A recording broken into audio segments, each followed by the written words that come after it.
ദേവപഞ്ചമി ഭാഗം 19. അവിടെ നിന്നും ലിവിംഗ് ഏരിയയിലേക്ക് നടന്നു. അവിടെയുള്ള സോഫയിൽ പോയിരുന്നു. അപ്പോഴാണ് അവൾക്ക് ശ്വാസം കിട്ടിയത് എന്ന് അവൾക്ക് തോന്നി. അത്രയും നേരം അവിടെയുള്ള ആളുകളുടെ മുന്നിൽ ശ്വാസം മുട്ടി നിൽക്കുകയായിരുന്നു അവൾ ദീർഘനിശ്വാസം വിട്ടു. അവൾ കുഞ്ഞിനെ നോക്കിയപ്പോൾ കുഞ്ഞ് അവളുടെ മുഖത്തേക്ക് തന്നെ നോക്കുന്നുണ്ട്. പേടിച്ചു പോയോ എൻ്റെ കുഞ്ഞ്? അവൾ ചോദിക്കുന്നുണ്ട്. പാല് തരട്ടെ എന്ന് ചോദിച്ചുകൊണ്ട് അവൾ കുഞ്ഞിനെയും കൊണ്ട് എഴുന്നേറ്റു. കുഞ്ഞിനായി വച്ചിരിക്കുന്ന പാലെടുത്ത് ബോട്ടിലിലാക്കി കുഞ്ഞിന് കൊടുത്തു. അപ്പോഴും മുറിയിൽ നിന്നും സംസാരവും മറ്റും കേൾക്കുന്നുണ്ട്. പെട്ടെന്നാണ് അവിടെയുള്ള ഡോറ് തുറന്നത്. പെട്ടെന്ന് ആരോ തള്ളി തുറക്കുന്നത് കണ്ടതും അവൾ ഡോറിനടുത്തേക്ക് നോക്കി. അവിടെ നിൽക്കുന്ന ശ്രാവണിനെയും നീരജിനെയും നീരവിനെയും എല്ലാം അവൾ കണ്ടു. അവരെ കണ്ടതും അവൾ കുഞ്ഞിനെ അവളുടെ നെഞ്ചിലേക്ക് ചേർത്ത് പിടിച്ചു. എടി, നീ ഇവിടെ വന്ന് ഒളിച്ചിരിക്കുകയായിരുന്നു എന്ന് ചോദിച്ചുകൊണ്ട് അവളുടെ അടുത്തേക്ക് വന്നു ശ്രാവൺ. അവളുടെ മുടിയിൽ കുത്തിപ്പിടിച്ചതും അവൾ കുഞ്ഞിന് ഒന്നും സംഭവിക്കാതിരിക്കാൻ കുഞ്ഞിനെ നെഞ്ചിലേക്ക് ചേർത്ത് പിടിച്ചു. മുടിയിൽ പിടിച്ചു വലിക്കുമ്പോൾ പോലും അവൾ അവരെ തടയാൻ നോക്കിയില്ല. 2 കൈകൾ കൊണ്ടും കുഞ്ഞിനെയാണ് അവൾ ചേർത്ത് പിടിച്ചത്. കുഞ്ഞിൻ്റെ കരച്ചിൽ കേട്ടാണ് മുത്തശ്ശിയുടെ റൂമിൽ നിന്നും ആര്യനടക്കം അവൻ്റെ ഫാമിലി പുറത്തേക്ക് വന്നത്. കുഞ്ഞിനെ നെഞ്ചിലേക്ക് ചേർത്ത് പിടിച്ച് അവൻ്റെ കൈക്കുള്ളിൽ നിൽക്കുന്ന പഞ്ചമിയെ കണ്ടതു. കുഞ്ഞിൻ്റെ കരച്ചിൽ, പഞ്ചമിയുടെ മുറുകുന്ന മുഖം, അവളുടെ മുടിയിൽ കുത്തിപ്പിടിച്ചിരിക്കുന്ന ശ്രാവൺ, അത് കണ്ടതും അവൻ്റെ ശരീരത്തിലൂടെ ഒരുപാട് ഊർജം കുതിച്ചു കയറുന്നത് പോലെ മുഖമെല്ലാം ചുവന്നു തൊടുത്തു. താടിയിൽ പേശികൾ മുറുകി. കണ്ണിൽ പുലിയുടെ കണ്ണുകൾ പോലെ പളുങ്കായി വെട്ടിത്തിളങ്ങുന്നു. ആര്യവീറിൻ്റെ മുട്ടുകാൽ നേരിട്ട് ശ്രാവണിൻ്റെ നെഞ്ചിൽ പതിച്ചു. ശ്രാവൺ പിന്നോക്കം പറന്നു കസേരയിൽ ഇടിച്ചു വീണു. അവനെ ചവിട്ടി അവൻ തെറിച്ചു പോകുമ്പോൾ ആ സമയം പഞ്ചമി വീഴാതിരിക്കാൻ ആര്യൻ അവളെ ചേർത്ത് പിടിച്ചു. കുഞ്ഞിനെയും കൊണ്ട് അവൾ ആര്യൻ്റെ നെഞ്ചിലേക്ക് ചേർന്നു. ആര്യൻ കുഞ്ഞിനെയും പഞ്ചമിയെയും പിടിച്ച് താഴെ വീണ ശ്രാവണിൻ്റെ മുന്നിൽ നിന്നു. അവൻ്റെ വായിൽ നിന്നും രക്തം പുറത്തേക്ക് ഒഴുകിത്തുടങ്ങി. അവിടെ പഞ്ചമിയെ ചേർത്ത് പിടിച്ച് അവൻ നിന്നു. കണ്ണുകളിൽ കണ്ണുനീർ നിറഞ്ഞ് അവൾ ആര്യനെ നോക്കി. ആ ഒരു ഒറ്റ നിമിഷം അവൾക്ക് മനസ്സിലായി, ഇനി ഒരിക്കലും തന്നെയോ കുഞ്ഞിനെയോ സ്പർശിക്കാൻ പോകുന്നില്ല, ഈ മനുഷ്യൻ ജീവിക്കുന്നത് വരെ. ആ സമയം ആര്യനെ അവിടെ കണ്ട ശ്രാവണും നീരജും നീരവും ഒന്ന് പകച്ചു. ആര്യൻ പഞ്ചമിയുടെ മുഖത്തേക്ക് നോക്കി. കണ്ണുകൾ നിറഞ്ഞൊഴുകുന്നുണ്ട്. പക്ഷേ കണ്ണുകളിൽ ദേഷ്യമാണ് താഴെ വീണ് കിടക്കുന്ന ശ്രാവണിനോട്. അതേസമയം തന്നെ അവൾ കുഞ്ഞിനെ ആശ്വസിപ്പിക്കുന്നത് പോലെ കുഞ്ഞിനെ തോളിലേക്കിട്ട് പുറമേ പതിയെ തലോടി കൊടുക്കുന്നുണ്ട്. കുഞ്ഞിൻ്റെ കരച്ചിൽ നിന്നിട്ടുണ്ട് എന്ന് കണ്ടപ്പോൾ ആശ്വാസം തോന്നി ആര്യന്. അവൻ നടന്ന് ശ്രാവണിൻ്റെ അടുത്തേക്ക് ചെന്നു. താഴെ നിന്നും പിടിച്ചെഴുന്നേൽപ്പിക്കാൻ ശ്രമിക്കുന്ന ശ്രാവൺ അവൻ അടുത്തേക്ക് വരുന്നത് കണ്ടതും പതിയെ പുറകിലേക്ക് നിരങ്ങി നീങ്ങി. ആ സമയം നീരജ് പിന്നിൽ നിന്നും ഓടി വന്നു. ആര്യനെ പിടിക്കാനായി കോളറിൽ കൈ നീട്ടുന്നതിന് മുമ്പേ ആര്യൻ അവൻ്റെ കൈ പിടിച്ച് കഠിനമായി താഴേക്ക് വളച്ചു. കൈമുട്ടിൻ്റെ എല്ലുകൾ പൊട്ടുന്ന ശബ്ദം. നീരജ് നിലത്ത് കുത്തി വീണു. എൻ്റെ ഭാര്യയെയും എൻ്റെ കുഞ്ഞിനെയും ഉപദ്രവിക്കാൻ മാത്രം ധൈര്യമായോ? ഒമ്പാട്ട് വീടിൻ്റെ പേരും പറഞ്ഞ് നടക്കുന്ന അവിടുത്തെ വാലാട്ടിപ്പട്ടികൾക്ക് എന്ന് ചോദിച്ചുകൊണ്ട് അവൻ ശ്രാവണിനെ എടുത്തുയർത്തിക്കൊണ്ട് ആര്യൻ്റെ കൈ ഉയർന്നു താഴ്ന്നു. ശ്രാവണിൻ്റെ താടി പൊട്ടിപ്പോകും പോലെ അവൻ്റെ പഞ്ചിൽ പറന്നു വീണു. അവിടെയുണ്ടായിരുന്ന ആര്യൻ്റെ വീട്ടുകാർ എല്ലാവരും ഞെട്ടി. ധൈര്യം സംഭരിച്ച് നീരവ് അടുത്തേക്ക് വരുമ്പോൾ അവനെ കോളറിൽ പിടിച്ച് ഭിത്തിയിലിടിച്ചു. ശ്രാവൺ എഴുന്നേൽക്കാൻ ശ്രമിച്ചപ്പോൾ ആര്യൻ സൈഡ് കിക്കിൽ അവനെ വീണ്ടും താഴേക്കിട്ടു. എൻ്റെ ഭാര്യയ്ക്ക് നേരെ നീ കൈ ഉയർത്താറായോ? എൻ്റെ കുഞ്ഞിനോട്? വീണ്ടും ശ്രാവണിനെ എടുത്തുയർത്തി. ശ്രാവണിൻ്റെ ശബ്ദം പുറത്തേക്ക് വരുന്നുണ്ടായിരുന്നില്ല. നിലവിളിക്കാൻ പോലും പറ്റുന്നില്ല. നീരജ് പിന്നിൽ നിന്നും ചാടിയപ്പോൾ ആര്യൻ ഒരു കൈകൊണ്ട് പിടിച്ച് മുട്ടുകൊണ്ട് അവൻ്റെ വയറ്റിലിടിച്ചു. നീരജ് ഇടിഞ്ഞു താഴേക്ക് വീണു. അവൻ ശ്രാവണിൻ്റെ കോളറിൽ പിടിച്ച് മുഖം അടുത്താക്കി. ഇനി ഒരു തവണ കൂടി പഞ്ചമിയെ സ്പർശിക്കാൻ പോലും ശ്രമിച്ചാൽ നീ നിന്റെ നിഴലിനൊപ്പം ജീവിക്കേണ്ടി വരും. ശ്രാവൺ ചിരിച്ചു. പല്ലിൽ നിന്നും രക്തം. അവൾക്ക് വേണ്ടിയാണോ ഇതൊക്കെ നീ ചെയ്യുന്നത്? നീ എന്തൊക്കെ ചെയ്താലും അവളെ ഞാൻ കൊണ്ടുപോയിരിക്കും, ഇന്നല്ലെങ്കിൽ നാളെ. കാരണം ഞങ്ങൾക്കവളെ കിട്ടിയേ തീരൂ. അതിനുവേണ്ടി ഞങ്ങൾ എന്തും ചെയ്യും. വീണ്ടും ശൗര്യത്തോടെ പറഞ്ഞതും ആര്യൻ്റെ കൈകൾ വീണ്ടും ഉയർന്നു താന്നു. എഴുന്നേറ്റ് വന്ന നീരജിൻ്റെ നേരെയായിരുന്നു ശ്രാവൺ ചെന്ന് വീണത്. സുരക്ഷാ ഗാർഡുകൾ ഓടി വന്നു. ആര്യൻ കൈ ഉയർത്തി അവരെ തടഞ്ഞു. ഇവരെ ഞാൻ കൈകാര്യം ചെയ്തോളാം. ശ്രാവണും നീരജും നീരവും ഭിത്തിക്കെതിരെ ചാഞ്ഞ് വേദനയോടെ ശ്വാസമെടുക്കാൻ ബുദ്ധിമുട്ടോടെ നിന്നു. ആര്യവീറിൻ്റെ മുഖം മുഴുവനും ഇരുണ്ടു. നിനക്കൊക്കെ ഇവളെ എന്തിനാണ് ആവശ്യമെന്ന് എനിക്കറിയാം. പക്ഷേ ഒന്നോർത്തോ, ഇത്രയും നാളും നിങ്ങൾ കളിച്ചത് മുഴുവനും ആരോരുമില്ലാത്ത ഒറ്റയ്ക്കായി പോയ ദേവപഞ്ചമി എന്ന പെണ്ണിനോടാണ്. പക്ഷേ ഇനി മുതൽ നിങ്ങൾ നേരിടാൻ പോകുന്നത് ദേവപഞ്ചമി ആര്യവീർ പുലിക്കാട്ടിൽ എന്ന എൻ്റെ ഭാര്യയോടാണ്. ഈ നിൽക്കുന്ന അവളുടെ ഭർത്താവായ പുലിക്കാട്ടിൽ ആര്യവീറിനോട്. ഇത്രയും നാളും അടക്കിപ്പിടിച്ച് നിങ്ങൾ കൊണ്ടു നടന്ന ഇവളുടെ അച്ഛൻ്റെ വിയർപ്പിൻ്റെയും അധ്വാനത്തിൻ്റെയും ഫലമായ Ambattu DP global cashew export എന്ന കമ്പനി ഇനി മുതൽ നിങ്ങളുടെ കയ്യിൽ ആയിരിക്കില്ല. അതിനി നോക്കി നടത്താൻ പോകുന്നത് പുലിക്കാട്ടിൽ ആര്യവീറിൻ്റെ ഭാര്യ ദേവപഞ്ചമി ആര്യവീറായിരിക്കും. അത് മാത്രമല്ല, അമ്പാട്ട് വീട് ഈ നിൽക്കുന്ന എൻ്റെ ഭാര്യയുടെയാണ്. അതുകൊണ്ട് അധികം താമസിയാതെ ഞങ്ങൾ വരുന്നുണ്ട് അങ്ങോട്ട്. അതുവരെ ഞാൻ ക്ഷമിച്ചതായിരുന്നു, വെറുതെ വിട്ടതായിരുന്നു. പക്ഷേ ഇങ്ങോട്ട് വന്ന് മേടിക്കുകയായിരുന്നു. ഇനിയിപ്പോൾ അധികം വൈകിക്കണ്ട, ഞാൻ അങ്ങോട്ട് എത്തിക്കൊള്ളാം. ആര്യവീർ പറഞ്ഞുകൊണ്ട് പഞ്ചമിയെ കൂട്ടിക്കൊണ്ട് കുഞ്ഞിനെ കരുതലോടെ പിടിച്ച് മുറിയിലേക്ക് നടന്നു. നടക്കുന്നതിൻ്റെ ഇടയിൽ തിരിഞ്ഞ് അവൻ ഗാർഡ്സിനെ നോക്കി. അവൻ്റെ നോട്ടത്തിൻ്റെ അർത്ഥം മനസ്സിലായതും അവർ ആ 3 പേരെയും എടുത്തുയർത്തിക്കൊണ്ട് അവിടെ നിന്നും പുറത്തേക്ക് പോയി. ആ സമയം പഞ്ചമിയെയും കൊണ്ട് അവൻ മുത്തശ്ശിയുടെ അടുത്തേക്ക് നടന്നിരുന്നു. മുത്തശ്ശിയുടെ റൂമിൻ്റെ ഡോറ് തുറന്ന് മുത്തശ്ശി അവരെ കണ്ടതും, എന്താ മോനെ, എന്താ ഉണ്ടായേ? മുത്തശ്ശി വെപ്രാളത്തോടെ ചോദിച്ചു. മുത്തശ്ശിയുടെ നോട്ടം ആ സമയം പഞ്ചമിയുടെ മുഖത്തേക്കായിരുന്നു. കണ്ണുകൾ ചുവന്നിട്ടുണ്ട്, പക്ഷേ കരയുന്നില്ല എന്ന് അവർ കണ്ടു. എന്നാൽ കുഞ്ഞിനെ അടക്കി പിടിച്ചിട്ടുണ്ട്.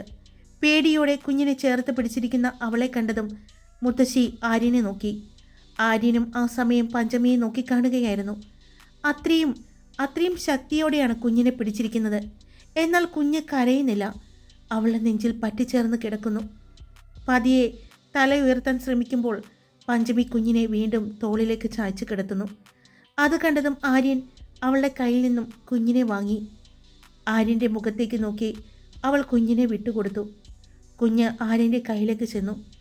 കുഞ്ഞ് ആര്യൻ്റെ കയ്യിലിരുന്നു കൊണ്ട് പഞ്ചമിയെ ഒന്ന് നോക്കി. അവളും ആ സമയം കുഞ്ഞിൻ്റെ മുഖത്തേക്ക് നോക്കി ഒന്ന് പുഞ്ചിരിക്കാൻ ശ്രമിച്ചു. ആര്യ, ആരാ വന്നത്? എന്താ സംഭവം? മുത്തശ്ശി ചോദിച്ചു. അത് പഞ്ചമിയുടെ വീട്ടിൽ നിന്നാണ്. എന്നിട്ട് മോളെ ഉപദ്രവിച്ചോ? മുത്തശ്ശി ചോദിച്ചു. ഇല്ല മുത്തശ്ശി, കുഞ്ഞിനൊന്നും സംഭവിച്ചിട്ടില്ല. ഞാൻ കാരണം. അതും പറഞ്ഞ് പഞ്ചമി കരയാൻ തുടങ്ങി. മോളെ, ഞാൻ നിന്നോടാ ചോദിച്ചത്. നിനക്ക് ഒന്നും പറ്റിയില്ലല്ലോ? മുത്തശ്ശി ചോദിച്ചു. ഇല്ല, എനിക്കൊന്നും പറ്റിയില്ല, അവൾ പറഞ്ഞു. അവൾ ദയനീയമായി ആര്യനെ നോക്കി. ഒന്നും ചെയ്തിട്ടില്ല അവർ കുഞ്ഞിനെ. ഞാൻ ചേർത്ത് പിടിച്ചിട്ടുണ്ടായിരുന്നു. അവൾ പേടിയോടെയും സങ്കടത്തോടെയും പറയുന്നത് കേട്ട് ആര്യന് കാര്യം മനസ്സിലായി. അവളുടെ കയ്യിൽ കുഞ്ഞുണ്ടായത് കൊണ്ട് താൻ അവളെ വഴക്ക് പറയും എന്ന് കരുതിയാണ് അവൾ ഈ പേടി കാണിക്കുന്നത് എന്ന് മനസ്സിലായതും ആര്യൻ അവളുടെ അടുത്തേക്ക് നടന്നു. സത്യമായിട്ടും കുഞ്ഞിനെ അവരൊന്നും ചെയ്തിട്ടില്ല. ഞാൻ അതിനെ സമ്മതിച്ചിട്ടില്ല, അവൾ വീണ്ടും പറഞ്ഞുകൊണ്ടിരുന്നു. റിലാക്സ്, ഒന്നും സംഭവിച്ചിട്ടില്ല. നമ്മുടെ കുഞ്ഞിന് മാത്രമല്ല, തനിക്കൊന്നും സംഭവിച്ചിട്ടില്ല, പേടിക്കാതെ എന്ന് പറഞ്ഞ് അവൻ പഞ്ചമിയെ ചേർത്ത് പിടിച്ചതും അവൾ ഒരു പൊട്ടിക്കരച്ചിലോടെ അവൻ്റെ നെഞ്ചിലേക്ക് ചേർന്നു. ഇടത് കൈകൊണ്ട് കുഞ്ഞിനെ ഇടത് നെഞ്ചിലായി ചേർത്ത് പിടിച്ചിട്ടുണ്ട് ആര്യൻ. അവൻ്റെ വലതു ഭാഗത്തായി അവളും ചേർന്ന് നിന്ന് കരഞ്ഞു. അത് കണ്ടപ്പോൾ മുത്തശ്ശിക്കും സങ്കടമായി. പഞ്ചമി, കരയാതെ, ഒന്നും ഉണ്ടായില്ലല്ലോ. ഇങ്ങനെ സംഭവിക്കുമെന്ന് താൻ കരുതിയതല്ലേ? ആര്യൻ ചോദിച്ചു. ആണ്, പക്ഷേ കയ്യിൽ കുഞ്ഞ് ആ സമയം എനിക്കൊന്നും ചെയ്യാൻ പറ്റിയില്ല, അവൾ പറഞ്ഞു. അതിന് കുഞ്ഞിനൊന്നും സംഭവിച്ചില്ലല്ലോ. ദേ, താൻ നോക്കിക്കേ, നമ്മുടെ കുഞ്ഞ് സ്ട്രോങ് ആണ്. അവൾ പെട്ടെന്നാണ് കരച്ചിൽ നിർത്തിയത്. താൻ ശ്രദ്ധിച്ചോ? അവൾക്ക് വേദനിച്ചില്ലടോ. താൻ അവളെ വേദനിപ്പിച്ചിട്ടില്ല. സങ്കടപ്പെടാതെ. ഒന്നുമില്ല. ആര്യൻ വീണ്ടും ആശ്വസിപ്പിക്കാൻ ശ്രമിക്കുന്നുണ്ട്. ആര്യ, എന്നിട്ട് എന്താ നിന്റെ തീരുമാനം? മുത്തശ്ശി ചോദിച്ചു. മുത്തശ്ശി, ഞാൻ നോക്കിക്കൊള്ളാം. ദേ, ആദ്യം മുത്തശ്ശി ഇയാളെ കരച്ചിലൊന്ന് മാറ്റാൻ നോക്ക് എന്ന് പറഞ്ഞുകൊണ്ട് ആര്യൻ പഞ്ചമിയെയും കൊണ്ട് മുത്തശ്ശിയുടെ അടുത്തേക്ക് നടന്നു. മുത്തശ്ശിയുടെ ബെഡിനടുത്തായിട്ട് അവളെ ഇരുത്തി. കുഞ്ഞ് അപ്പോഴും അവളുടെ മുഖത്തേക്ക് തന്നെ നോക്കുന്നുണ്ട്. അവളുടെ കണ്ണുകൾ നിറഞ്ഞൊഴുകുന്നത് കണ്ടതും ഒരു കുഞ്ഞിക്കൈ അവളുടെ മുഖത്തിനടുത്തേക്ക് നീണ്ടുവന്നു.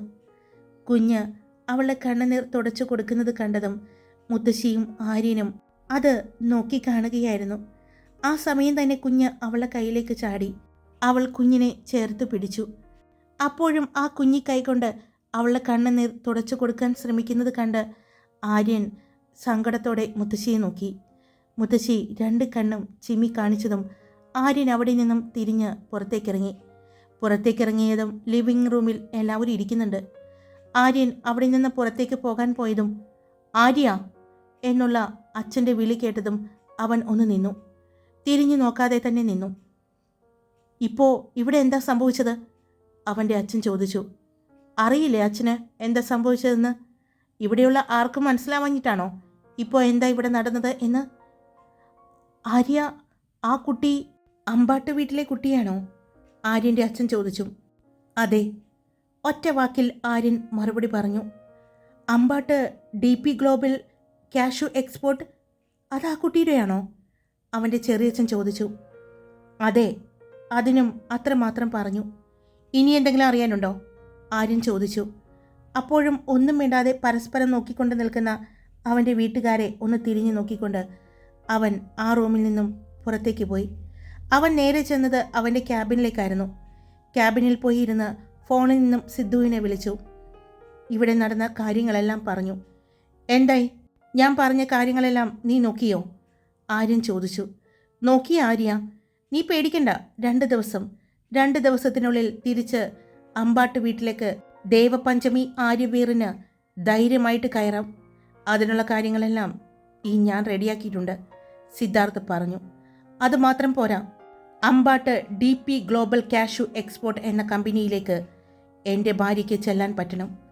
അവിടുത്തെ എല്ലാ അധികാരത്തോടും കൂടി, ആര്യൻ പറഞ്ഞു. ഓ, ഉത്തരവ്. അല്ലെങ്കിലും പുലിക്കാട്ടിൽ ആര്യവീറിൻ്റെ ഭാര്യയ്ക്ക് എവിടെയും ധൈര്യത്തോടെ കയറി ചെല്ലാൻ സാധിക്കുമല്ലോ. കാരണം അവളുടെ പേരിൻ്റെ ഒപ്പമുള്ളത് ആര്യവീർ എന്ന പേരല്ലേ? സിദ്ധാർത്ഥ് പറഞ്ഞു. എടാ, അവളെ അവർ ഉപദ്രവിച്ചോ? പെട്ടെന്ന് സിദ്ധു ചോദിച്ചു. ചെറുതായിട്ട്. ഒരു നിമിഷം ഞാനൊന്ന് വൈകി, ആര്യൻ പറഞ്ഞു. എന്നിട്ട് നിനക്കൊന്ന് ഡോക്ടറെ കാണിക്കായിരുന്നില്ലേ? ആര്യനോട് ചോദിച്ചു സിദ്ധാർത്ഥ്. എവിടെന്ന്? ആ കരച്ചിലൊന്ന് മാറിയിട്ട് വേണ്ടേ എന്തെങ്കിലും ഒന്ന് സംസാരിക്കാൻ? അപ്പോഴും കുഞ്ഞിനൊന്നും പറ്റിയിട്ടില്ല എന്ന് പറഞ്ഞുകൊണ്ടിരിക്കുകയാണ്. അതെന്താ കുഞ്ഞിന്? അവളുടെ കയ്യിൽ അവൻ വന്ന് മുടിയിൽ പിടിക്കുമ്പോൾ കുഞ്ഞ് കയ്യിലുണ്ടായിരുന്നു. അവനെ ഒന്ന് തടയുക പോലും ചെയ്യാതെ ആ കുഞ്ഞിനെ അവൾ നെഞ്ചിലേക്ക് ചേർത്ത് പിടിച്ചുകൊണ്ട് ആ വേദന കടിച്ചു നിൽക്കുകയായിരുന്നു. എന്തു ധൈര്യത്തിലാണവൻ പുലിക്കാട്ടിൽ ഹോസ്പിറ്റലിൽ വന്ന്, അതും എൻ്റെ ഫാമിലി എല്ലാവരും ഉള്ളപ്പോൾ എൻ്റെ ഭാര്യയോടും എൻ്റെ കുഞ്ഞിനോടും അങ്ങനെ കാണിക്കാൻ ധൈര്യം കിട്ടിയത്. അവന് ആര്യ, വേണ്ട, ഇപ്പോൾ ഒന്നും ചെയ്യണ്ട. ഇനിയുമുണ്ട് അവരോട് പകരം ചോദിക്കാൻ. ഞാനെന്തായാലും അങ്ങോട്ട് വരാം. നീ അവിടെ തന്നെ കാണണം. ഞാൻ ഓഫീസിലുണ്ട്. എടാ, നീ അവളെയും കൊണ്ട് ഒന്ന് ഡോക്ടറെ കാണിക്കുക. എന്തെങ്കിലും പറ്റിയിട്ടുണ്ടോ എന്ന് നോക്ക്. അടിക്കുകയോ മറ്റോ ചെയ്തിട്ടുണ്ടോ അവർ? ഇല്ല, അടിയൊന്നും കിട്ടിയതായിട്ട് തോന്നുന്നില്ല. മുഖത്തും കവളിലൊന്നും പാടില്ല, ആര്യൻ പറഞ്ഞു. ഓ, അപ്പോൾ നീ അവളുടെ മുഖത്തൊക്കെ നോക്കിയോ? അത് പിന്നെ അവൻ അടിച്ചോന്ന് അറിയാൻ വേണ്ടി നോക്കിയതാ. എന്തെങ്കിലും ചോദിച്ചാൽ വായ തുറന്ന് പറയണ്ടേ? ആര്യൻ ദേഷ്യത്തോടെ പറഞ്ഞു. ശരി, ഞാൻ വരാം. ഇനി എപ്പോഴാണാവോ ആ ബ്രഹ്മദത്തൻ്റെയും നിൻ്റെ എക്സ് വൈഫിൻ്റെയും എല്ലാം എൻട്രി? അവരെന്തിന് ഇങ്ങോട്ട് വരണം? ചുമ്മാ നിൻ്റെ ഭാര്യയെ കാണാൻ വരാലോ. ആ, അത് വേണം. അതിനായിട്ട് കാത്തിരിക്കുകയാണല്ലോ ഞാനും, ആര്യൻ പറഞ്ഞു. എന്നാൽ ശരിയടാ, ഞാൻ വരാം എന്ന് പറഞ്ഞ് സിദ്ധു ഫോൺ കട്ട് ചെയ്തതും ആര്യൻ സീറ്റിലേക്ക് ചാരിയിരുന്നു. അവൻ്റെ കണ്ണുകൾ അടച്ച് അവൻ്റെ മുന്നിൽ അപ്പോഴും തൻ്റെ കുഞ്ഞിനെ ചേർത്ത് പിടിച്ച് ആ വേദന സഹിച്ചു നിൽക്കുന്ന അവളുടെ മുഖം തെളിഞ്ഞു വന്നതും ആര്യൻ്റെ മുഖം വീണ്ടും ദേഷ്യം കൊണ്ട് ചുവന്നു. അപ്പോൾ തന്നെ അവൻ ഫോണെടുത്ത് ആരെയോ വിളിച്ചു. കുറച്ചു നേരം സംസാരിച്ചതിന് ശേഷം അവൻ ഫോൺ കട്ട് ചെയ്തു. അപ്പോൾ അവൻ്റെ മുഖത്ത് വന്യമായ ഒരു പുഞ്ചിരിയായിരുന്നു. ഹായ്, എല്ലാവരും സുഖമായിട്ടിരിക്കുന്നോ? ഞാൻ സുഖമായിട്ടിരിക്കുന്നു. ഇന്ന് സ്റ്റോറി ഇത്തിരി വൈകിട്ടുണ്ടേ. എന്തായാലും ഞാൻ സ്റ്റോറി ഇട്ടിട്ടുണ്ട്. അപ്പോൾ ഇഷ്ടപ്പെട്ട ലൈക്ക് ചെയ്യാനും ഹൈപ്പ് ചെയ്യാനും നിങ്ങളുടെ അഭിപ്രായം കമൻറ്റ് ചെയ്യാനും സബ്സ്ക്രൈബ് ചെയ്യാതെ കേൾക്കുന്നവരുണ്ടെങ്കിൽ സബ്സ്ക്രൈബ് ചെയ്യാനും മറക്കല്ലേ. Love you all. It's me Karthika.